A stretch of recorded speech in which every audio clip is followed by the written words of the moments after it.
করেছেন, আমরা সকলেই মনোযোগ দিয়ে শুনেছি, কিন্তু আমল তো বাকি রইল। ইবাদত বন্দেগী করি আমরা, এই যে সুবহানাল্লাহ পড়ি, আলহামদুলিল্লাহ পড়ি, বা এখানে বৈশা আমরা তাকিয়ে দেখতেছি বা শুনতেছি, উলামায়ে কেরামের চেহারার দিকে নজর করতেছি, এই দৃষ্টির বিনিময়ে আল্লাহ তাআলা আমাদের গুনাহ মাফ করতেছে, আমল নামার মধ্যে সওয়াব লিখতেছে। আমি আপনাদের কাছে বলি, ফুল সিরাতের ফুল, এই যে সিরাত, এটা তো সত্য, সিরাতুল হক, এটা কিন্তু সত্য। এই কথা যারা বিশ্বাস না করবে তারা ঈমানদার না। এই ফুল সিরাতের ফুলটা 30,000 বছর রাস্তা, উপরের দিকে, নিচ থেকে উপরে উঠবেন। এটা হলো শুরু হবে আপনার জাহান্নামের প্রথম গেট থেকে শুরু হবে, এটা উপর উঠবেন 10,000 বছর। কি দেয়া? বিমান দেয়া নাকি? পায়ে হেঁটে, তাই না? এই নিচ থেকে 10,000 বছর উপরে যাইবেন, সোজা উপরে। এবার সিঁড়ি বায় না, সোজা উপরে উঠতে হবে। তারপরে 10,000 বছর এবার সোজা, এটা ফুলসিরাত জাহান্নামের উপর দিয়ে যাবে। তারপরে এই 10,000 বছর উঠলেন, আবার 10,000 সোজা গেলেন, তারপরে আবার 10,000 বছর নিচে আসতে হবে, একেবারে নিচে। এই নিচে আসলেই তো বিপদ, তাই না? একটা মানুষ যদি উঠে তাহলে আস্তে আস্তে হয়, রামে বালা দ্রুত হয়, কইরাও তো দিতে পারে নাকি? এখন তাহলে এই ফুল সিরাতের ফুলটার নিচে হলো জাহান্নামের গর্ত, যেখানে আছে বড় বড় অজগর সাপ, যেখানে আছে বিচ্ছু,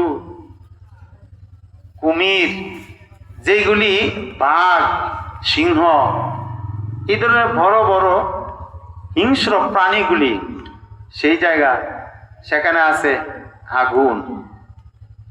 বলেন, গরম পানির মধ্যে পড়লেই তো আমাদের হাড় বস্তু সব একাকার হয়ে যায়। এই জাহান্নামের আগুন কেমনে সইব বলুন? 3,000 বছর পর্যন্ত যদি এই দুনিয়ার আগুনটারে জাল দেওয়া যায়, এটা হইতে হইতে হইতে এটা অন্ধকার, মানে কালো হয়ে যায়। যে না, আমরা বুঝতো যখন ভুনা করে এটা জাল দিতে দিতে দিতে দিতে রং বদলে যায় না, তখন আর বুঝতে আকৃতি দেয় না, কালো আকৃতি হয়ে যায়, স্বাদও লাগে। তাই এই ফুল সিরাতের ফুলটা, এটা বিশ্ব রুট না, কিন্তু চুলের চাই থেকে চিকন, হীরার চাই থেকেও দাঁড়ালো। সকল মানুষের এই ফুল সিরাতের ফুল পার হয়ে যাইতে হবে। যদি আপনার কপাল ভালো হয়, আমল ভালো হয়, তাইলে তো ওই পারে যাইতে পারবেন। আর না হয় গাইটা গাইটা কি করবে? এই জাহান্নামে পড়তে হবে। তবে আমাদের মুসলমানের মধ্যে, ইমানদারদের মধ্যে কিছু কিছু মানুষ আছে যারা নেক আমল করে। এই যে আমরা বসছি, উদ্দেশ্য কি? নেক আমলের উদ্দেশ্য না? এই নেক আমলগুলির এক একটা নেক আমলের বদলে বিনিময়ে আল্লাহ তাআলা একজন করে ফেরেশতা সৃষ্টি করেন। সুবহানাল্লাহ। নেক আমলে পরিবর্তে আল্লাহ কি বানায়? একজন করে ফেরেশতা বানাইয়া এই ফেরেশতাকে জমা রাখছেন এই ফুল সিরাতের ফুলের মাধ্যমে। আপনার যদি না গাড়ির মধ্যে যখন আমরা বসি, আংটা আছে না, এরকম আংটা ধরে রাখি, হ্যাঁ, নাড়াচাড়া দিলেও কিন্তু আমরা পড়ি না, পড়ে গেলেও ঝুললে থাকি, তাই না? সমস্ত নবীদের উম্মতেরা বা অন্য জাতিরা যারা পাপী বান্দা, তারা কাইটা কাইটা কিন্তু একেবারেই জাহান্নামে পড়বে। কিন্তু আখির নবীর উম্মত যারা যারা আল্লাহর ভয়ে, এটা কিছুক্ষণ আগে বললো না, ওয়ালিমান খাফা মাকামা রাব্বিহি ওয়া নাহান নাফসা ওয়া আম্মা মান খাফা মাকামা রাব্বিহি জান্নাতান। আল্লাহ তাআলা বিভিন্ন ভাবেই বলছে যে তুমি গুনার ভয়ে আল্লাহর কাছে যে তোমার হাজিরা হতে হবে, দাঁড়াইতে হবে, সেই দিন তুমি কি জবাব দিবা? তুমি যে গুনাহ করতেছো, তাই আল্লাহর ভয়ে গুনাহ ছাইরা দিছে। এই সমস্ত বান্দাদেরকে আল্লাহ তাআলা মাফ কইরা দুইটা জান্নাতের মেহমান বানায় দিবেন। এই জন্য আল্লাহ বলে, হে দুনিয়ার মানুষেরা, আমার নবী মুহাম্মদ রাসূলুল্লাহ সাল্লাল্লাহু আলাইহি সাল্লামের উম্মত যারা, তারা ওই দিনই মাহফিলের মাধ্যমে কোরআন হাদিসের আলোচনা শুনে উলামায়ে কেরামের চেহারা দিকে তাকিয়ে তাকিয়ে ওদের মহব্বতে বাড়িতে যায় না, ঘুমায় না, খায় না, উঠা যায় না। একবার সুবহানাল্লাহ বললেন, একবার আলহামদুলিল্লাহ বললেন।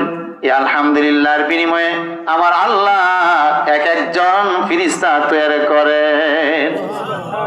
এই ফুলের উপর দিয়ে যখন উঠবেন, আপনার গুনার কারণে যখন আপনি পিছুল খাবেন, নিচে পড়ে যাইতে থাকবেন, এমন সময়ে ভাই ফুলসিরাতের ফুলের মাধ্যমে আংটা আছে, ওই আংটার মাধ্যমে আখিরি নবীর উম্মতেরা ধরে ফেলবে।